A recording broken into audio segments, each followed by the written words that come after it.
ನಿನ್ನೆ ರಾತ್ರಿ ಸುಮಾರು 10:30 ಗಂಟೆ ಸುಮಾರಿಗೆ ಒಂದು ಬಳ್ಳಾರಿ ರೂರಲ್ ಲಿಮಿಟ್ಸಲ್ಲಿ ಮನೆಗೆ ಯಾರೋ ಅಪರಿಚಿತ ವ್ಯಕ್ತಿಗಳು ಬಂದು ಬೆಂಕಿ ಹಾಕಿದ್ದಾರೆ ಅನ್ನೋದ್ರ ಬಗ್ಗೆ ಒಂದು ದೂರು ನಮಗೆ ರಿಸೀವ್ ಆಗುತ್ತೆ. ಆ ದೂರಿನ ಮೇರೆಗೆ ಒಂದು ಪ್ರಕರಣ ಬಳ್ಳಾರಿ ರೂರಲ್ ಲಿಮಿಟ್ಸಲ್ಲಿ ಈಗಾಗಲೇ ನಿನ್ನೆ ರಾತ್ರಿ 10:30ಗೆ ದಾಖಲಾಗಿದೆ. ಸೊ ಆ ಪ್ರಕರಣದ ತನಿಖೆಯನ್ನು ನಾವು ಕೈಗೆತ್ತಿಕೊಂಡು ಸ್ಥಳ ಪರಿಶೀಲನೆ ಮಾಡಿ ಸೋಕೋ ಟೀಮ್ ಈಗಾಗಲೇ ಸ್ಥಳಕ್ಕೆ ನಿನ್ನೆ ರಾತ್ರಿ ಒಂದು ಪ್ರಿಲಿಮಿನರಿ ಒಂದು ಅಸೆಸ್ಮೆಂಟ್ಗೋಸ್ಕರ ಬಂದಿದ್ದು, ಈಗ ಬೆಳಗ್ಗೆ ಮತ್ತೆ SOCO team in depth analysis ಮಾಡಿ ಏನು ರಿಕ್ವೈರ್ಡ್ ನಮಗೆ ಅಲ್ಲಿ ಬರ್ತಾ ಇರುವಂಥ ಎವಿಡೆನ್ಷಿಯರಿ ವ್ಯಾಲ್ಯೂ ಇರುವಂಥ ಮಟೀರಿಯಲ್ನ ಸೀಸ್ ಮಾಡುವಂಥದ್ದು ಮಾಡ್ತಾರೆ. ಹಾಗೆ ನಾನು ಕೂಡ ಈಗ ಸ್ಥಳಕ್ಕೆ ಭೇಟಿ ಕೊಟ್ಟಿದ್ದು, ಮೇಲ್ನೋಟಕ್ಕೆ ಆ ಮನೆ ತುಂಬ ವರ್ಷಗಳಿಂದ ಒಂದು ಅಬ್ಯಾಂಡನ್ಡ್ ಪರಿಸ್ಥಿತಿಯಲ್ಲಿ ಇದೆ ಅನ್ನೋವಂಥದ್ದು ಕಂಡು ಬರ್ತಾ ಇದೆ. ಕೆಲವೊಂದೆಲ್ಲ ಗಾಜು ಪುಡಿಗಳಾಗಿರುವಂಥದ್ದು ಅಥವಾ ಕಸ ಬಿದ್ದಿರುವಂಥದ್ದು, ಮೇಲೆ ಫಸ್ಟ್ ಫ್ಲೋರು ಸೆಕೆಂಡ್ ಫ್ಲೋರಲ್ಲಿ ಇದ್ದಿದ್ದೆಲ್ಲ ನೋಡಿದ್ರೆ ತುಂಬ ವರ್ಷದಿಂದ ಇಲ್ಲಿ ಯಾರೂ ವಾಸ ಇಲ್ಲ ಅನ್ನೋವಂಥದ್ದು. ಮತ್ತು ಇಲ್ಲಿ ಯಾವುದೋ CCTV ಆಗಲಿ, ಯಾವುದೇ ಒಂದು ಸೇಫ್ಟಿಗೆ ಅಂಥೇಳಿ ಸೆಕ್ಯೂರಿಟಿ ಗಾರ್ಡ್ ನೇಮಕ ಮಾಡಿಕೊಂಡಿರೋದಾಗಲಿ ಯಾವುದೂ ಇಲ್ಲಿ ಕಂಡು ಬರ್ತಾ ಇಲ್ಲ.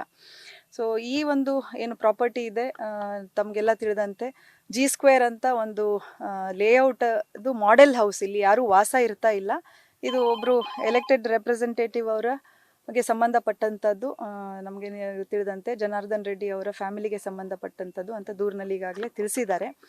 ಸೊ ಈ ಮನೆ ಏನಿದೆ ಇಲ್ಲಿ ನಾವು ಈಗಾಗಲೇ ಇನ್ವೆಸ್ಟಿಗೇಷನ್ ಮಾಡ್ತಾ ಇದ್ದು ಒಂದಷ್ಟು ಹಂತಕ್ಕೆ ನಾವು ತಲುಪಿದ್ದೇವೆ. ಈ ನಿಟ್ಟಿನಲ್ಲಿ ಕೆಲವು ವ್ಯಕ್ತಿಗಳು ಯಾರು ನಮಗೆ ಸಸ್ಪೆಕ್ಟ್ಸ್ ಅಂತ ಇದ್ದರು, ಸುಮಾರು 8 ಜನರನ್ನ ಈಗಾಗಲೇ ನಾವು ವಶಕ್ಕೆ ಪಡೆದಿದ್ದೇವೆ. ಅದರಲ್ಲಿ 2 ವಯಸ್ಕರಿದ್ದಾರೆ, ಮೇಜರ್ಸ್ ಇದ್ದಾರೆ, ಇನ್ನು 6 ಜನ ಅಪ್ರಾಪ್ತ ಬಾಲಕರು, ಕಾನೂನಿನ ಸಂಘರ್ಷಕ್ಕೆ ಒಳಗಾಗಿರುವಂತಹ ಬಾಲಕರಿದ್ದಾರೆ. ಸೊ ಇವರನ್ನೆಲ್ಲ ಈಗಾಗಲೇ ನಾವು ವಿಚಾರಣೆ ಮಾಡ್ತಾ ಇದ್ದೇವೆ.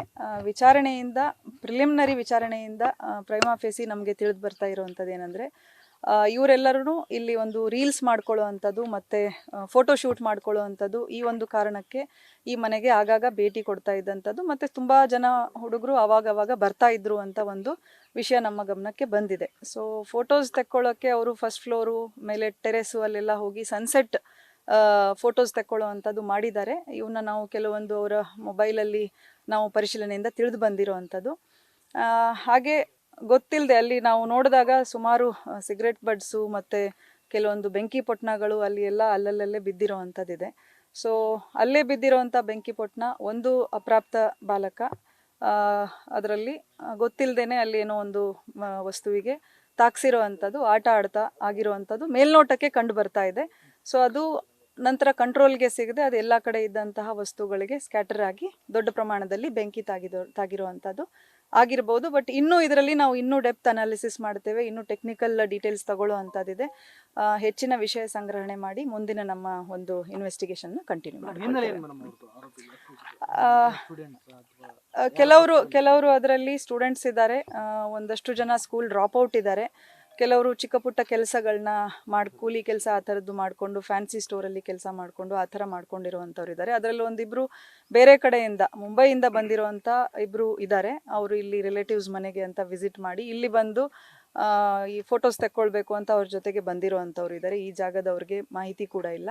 ಸೊ ಈ ಥರದೊಂದು ಬ್ಯಾಕ್ಗ್ರೌಂಡ್ ಇರುವಂಥ ಮಕ್ಕಳು ಇಲ್ಲಿವರೆಗೆ ನಮ್ಮ ಇನ್ವೆಸ್ಟಿಗೇಷನ್ ಯಾವುದು ಸೋಫಾರ್ ಏನೂ ಇಲ್ಲ. ಅವರ ಪೇರೆಂಟ್ಸದ್ದು ನಾವು ಬ್ಯಾಕ್ಗ್ರೌಂಡ್ನ ಅನಾಲಿಸಿಸ್ ಮಾಡಿದ್ದೇವೆ. ಯಾರು ಆ ಥರ ಗುರುತಿಸಿಕೊಂಡಂಥವ್ರು ಇಲ್ಲ. ಎಲ್ಲ ಹೆಚ್ಚು ಕಮ್ಮಿ ಆಟೋ ಡ್ರೈವರ್ಸು, ಈ ರಿಕ್ಷಾ ಇದ್ರದ್ದು ಗೂಡ್ಸ್ ಡ್ರೈವರು ಆ ಥರದ್ದು, ಆಮೇಲೆ ಕೂಲಿ ಕೆಲಸ ಮಾಡುವಂಥವ್ರು ಎಲ್ಲ ಇದ್ದಾರೆ. ಇನ್ನೂ ನಾವು ಪರಿಶೀಲನೆ ಮಾಡಬೇಕು. ಯಾವುದನ್ನು ನಾನು ಟೋಟಲಿ ರೂಲ್ ಔಟ್ ಅಂತ ಮಾಡೋದಿಲ್ಲ, ಬಟ್ ಇನ್ನೂ ಹೆಚ್ಚಿನ ಪರಿಶೀಲನೆ ಅಗತ್ಯ ಇದೆ. ಮೇಲ್ನೋಟಕ್ಕೆ ನಮಗೆ ಇದು ಯಾವುದು ಇಂಟೆನ್ಷನಲ್ ಇಲ್ಲ ಅನ್ನೋವಂಥದ್ದು ಕಂಡು ಬರ್ತಾ ಇದೆ. ಈಗ ಕಂಪ್ಲೇಂಟಲ್ಲಿ ಸುಮಾರು ವಿಷಯಗಳನ್ನ ತೊಗೊಂಡು ಬಂದಿದ್ದಾರೆ, ಬಟ್ ಮೇಲ್ನೋಟಕ್ಕೆ ಅಲ್ಲಿ ಯಾವುದೂ ವಸ್ತುಗಳು ಇರುವಂಥದ್ದು ಕಾಣಲ್ಲ. ಈ ಹಿಂದೆ ಮೋಸ್ಟ್ಲಿ ಮನೆ ಅದನ್ನು ತುಂಬ ಜನ ಬಂದು ವಿಸಿಟ್ ಮಾಡಿ, ಫುಟ್ಫಾಲ್ ತುಂಬ ಇದೆ ಅಲ್ಲಿ, ಬಂದು ಏನಾದರೂ ವಸ್ತುಗಳನ್ನ ತಗೊಂಡು ಹೋಗಿರೋ ಅಂಥ ಸಾಧ್ಯತೆಗಳಿದೆ. ಯಾರಿಗೆ ಕೈಗೆ ಬರುತ್ತೆ ಅವರೆಲ್ಲ ತಗೊಂಡು ಹೋಗಿರೋ ಅಂಥ ಸಾಧ್ಯತೆಗಳಿದೆ. ಸುಟ್ಟಿರೋ ಅಂಥದ್ದು ಯಾವುದು ನಮಗೆ ಅಲ್ಲಿ ಐಟಮ್ಸ್ ಕಾಣ್ತಾ ಇಲ್ಲ. ಸುಟ್ಟಿರೋ ಅಂಥದ್ದು ಮೇಜರ್ ಆ ಥರ ಇದ್ದಿದ್ರೆ ಅಲ್ಲಿ ಅಟ್ಲೀಸ್ಟ್ ಅದ್ರದ್ದು ರೆಮಿನೆಂಟ್ಸ್ ನಮಗೆ ಸಿಗ್ತಾ ಇತ್ತು. ಆ ಥರದ್ದೇನು ಕಂಡು ಬರ್ತಾ ಇಲ್ಲ. ಒಟ್ಟಾರೆ ಈ ಲೇಔಟ್ ಬಗ್ಗೆ ಹೇಳೋದಾದ್ರೆ, ಅಂದ್ರೆ ಇದು ಒಂಥರ ಅಕ್ರಮ ಚಟುವಟಿಕೆ ತಾಣ ಆಗಿತ್ತು ಅನ್ನೋ ಒಂದು ಆರೋಪ ಇದೆ. ನೋಡಿ, ಈ ವಿಷಯ ನಿನ್ನೆನೂ ಚರ್ಚೆ ಮಾಡಿದ್ದೀರಾ. ನಾನು ಕೂಡ ನಮ್ಮ ಪೊಲೀಸ್ ಬ್ರೀಫಿಂಗ್ ಅಲ್ಲಿ ಅದನ್ನೇ ಹೇಳಿದ್ದೇನೆ. ನಾವು ಇನ್ನು ಮುಂದೆ ಕಠಿಣ ಕ್ರಮ ತಗೊಳ್ಳುವಂಥದ್ದು ಮಾಡ್ತೇವೆ.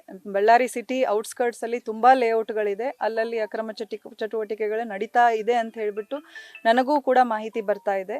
ನಾವು ಹೆಚ್ಚಿನ ಗಸ್ತು, ರಾತ್ರಿ ಗಸ್ತು ಇರ್ಬೋದು, ಈವ್ನಿಂಗ್ ಟೈಮಲ್ಲಿ ಗಸ್ತು ಮಾಡುವಂಥದ್ದು ಇರ್ಬೋದು, ಇಂಥ ಜನ ಓಡಾಡುವಾಗ ಯಾರು ಇಂಥದ್ದು ಮಾಡ್ತಾರೆ, ಅಬ್ಯಾಂಡನ್ಡ್ ಪ್ಲೇಸಸ್ ಇರ್ಬೋದು, ಲೇಔಟ್ಗಳಿರ್ಬೋದು, ಅಪ್ಕಮಿಂಗ್ ಲೇಔಟ್ಗಳು, ಅಲ್ಲಿ ಹೆಚ್ಚಿನ ಪೊಲೀಸ್ ಪ್ರೆಸೆನ್ಸ್ ನಾವು ಎನ್ಶೂರ್ ಮಾಡಿಕೊಂಡು ರೌಂಡ್ಸ್ ಮಾಡ್ತೀವಿ. ಮೇಡಮ್, ಈ ತರ ಇದ್ದಾಗ 25 ಲಕ್ಷದ ಫರ್ನಿಚರ್ಸ್ಗಳು ಅಷ್ಟು ಮೌಲ್ಯ ಬೆಲೆ ಈಗ ನಾನು ಅದನ್ನ ಇಮಿಡಿಯೇಟ್ ಆಗಿ ಇದೆಯಾ ಅಥವಾ ಇಲ್ಲ ಅಂತ ರೂಲ್ ಔಟ್ ಮಾಡೋದು ಕಷ್ಟ ಆಗುತ್ತೆ. ಬಟ್ ಮೇಲ್ನೋಟಕ್ಕೆ ಅಷ್ಟು ಏನು ಪ್ರಮಾಣದ್ದು ಅಲ್ಲಿ ಕಂಡು ಬರ್ತಾ ಇಲ್ಲ. ಇನ್ವೆಸ್ಟಿಗೇಷನ್ ಪಾರ್ಟ್ ಆಗಿ ನಾವು ಅದನ್ನ ಪರಿಶೀಲಿಸ್ತೀವಿ. ಮೇಡಮ್, ಈಗ ಈ ತರ ಲೇಔಟ್ ಮಾಡಿದಾಗ ಇಲ್ಲೊಂದು ಭದ್ರತೆ ನಿಯೋಜನೆ ಅಂದ್ರೆ ಅವರು ಸೆಕ್ಯೂರಿಟಿ ಏನಾದ್ರು ಅವರು ಒಂದು ಹಾಕೊಳ್ಬೇಕಿತ್ತು ಅನ್ನೋವಂಥದ್ದು ಒಂದು ನಮ್ಮ ಇನಿಷಿಯಲ್ ಇದರಲ್ಲಿ ನಮ್ಮ ಮಾತುಕತೆಯಲ್ಲಿ ಬಂದಿರೋವಂಥದ್ದು. ಅವ್ರಿಗೆ ನಾವು ಪರಿಶೀಲನೆ ಮಾಡಿದಾಗ ಯಾವುದು ಹಾಕಿಲ್ಲ ಅಂತ ನಮಗೆ ತಿಳಿಸಿದ್ದಾರೆ ಅವರು. ಅದು ಅವ್ರದ್ದು ಜವಾಬ್ದಾರಿ ಕೂಡ ಒಂದು CCTV ಆಗಲಿ, ಒಂದು ಪ್ರೈವೇಟ್ ಒಂದು ಗಾರ್ಡನ್ನ ನೇಮಕ ಮಾಡ್ಕೊಳ್ಳುವಂಥದ್ದಾಗಲಿ ಮಾಡಬೇಕಾಗುತ್ತೆ. ಮೇಡಮ್, ಈ ಆರೋಪಿಗಳು ಎಲ್ಲಿ ಇದ್ರು ಮೇಡಮ್? ಈಗ ನಮಗೆ ನಮ್ಮ ತಂಡಗಳು ಏನಿತ್ತು, ಇದು ಇನಿಷಿಯಲ್ ನಮಗೆ ಈ ಥರ ರಿಪೋರ್ಟ್ ಆದ ತಕ್ಷಣ ತುಂಬ ಬಳ್ಳಾರಿ ರೂರಲ್ ಸ್ಟೇಷನ್ ಆಗಲಿ ಮತ್ತು ಸೂಪರ್ವೈಸರಿ ಆಫೀಸರ್ಸ್ ಆಗಲಿ ತುಂಬ ಪ್ರೋಆಕ್ಟಿವ್ ಆಗಿ ಕೆಲಸ ಮಾಡಿದ್ದಾರೆ. ನಮ್ಮ ಕ್ರೈಮ್ ಟೀಮ್ ಇರ್ಬೋದು, SB ಇರ್ಬೋದು, ಪೊಲೀಸ್ ಆಫೀಸರ್ಸ್ ಇರ್ಬೋದು, with the supervision of additional SP, DSP ಎಲ್ಲನೂ ತುಂಬ ಆಕ್ಟಿವ್ ಆಗಿ ಕೆಲಸ ಮಾಡಿ ಆ ಹುಡುಗರನ್ನ ಇಮಿಡಿಯೇಟ್ ಆಗಿ ಪತ್ತೆ ಮಾಡಿರುವಂಥದ್ದು. ಯಾಕಂದರೆ ಕೆಲವೊಂದು ಫೋಟೋಸ್ ನಮಗೆ ಸಸ್ಪೆಕ್ಟ್ ಅಂತ ಆ ಮೂಮೆಂಟಲ್ಲಿ ಸಿಕ್ಕಿರುವಂಥದ್ದಿತ್ತು. ಆ ನಿಟ್ಟಿನಲ್ಲಿ ಪರಿಶೀಲನೆ ಮಾಡಿದಾಗ ನಮಗೆ ಹುಡುಗರು ಎಲ್ಲಿದ್ದಾರೆ ಅನ್ನೋವಂಥದ್ದು ಪತ್ತೆ ಭರತ್ ರೆಡ್ಡಿ ಅವರ ಹೆಸರನ್ನು ಕೂಡ ಉಲ್ಲೇಖ ಮಾಡಿರುವಂತ, ಅಂದ್ರೆ ಆ ಹೆಸರನ್ನ ತುಂಬಾ ಒಂದು ರಿಮಾರ್ಕ್ ತರ ಮೆನ್ಷನ್ ಮಾಡಿದ್ದಾರೆ ಅಷ್ಟೇ. ಈ ತರ ಇತ್ತು ಅಂತ ಹೇಳಿ ಅವರೇ ಮಾಡಿರುವಂತದ್ದು ಅಂತ ಹೇಳಿ ಎಲ್ಲೂ ದೂರಿನಲ್ಲಿ ದಾಖಲಾಗಿಲ್ಲ. ದೂರಲ್ಲಿ ಮೆನ್ಷನ್ ಮಾಡಿದ್ದಾರೆ. Thank you.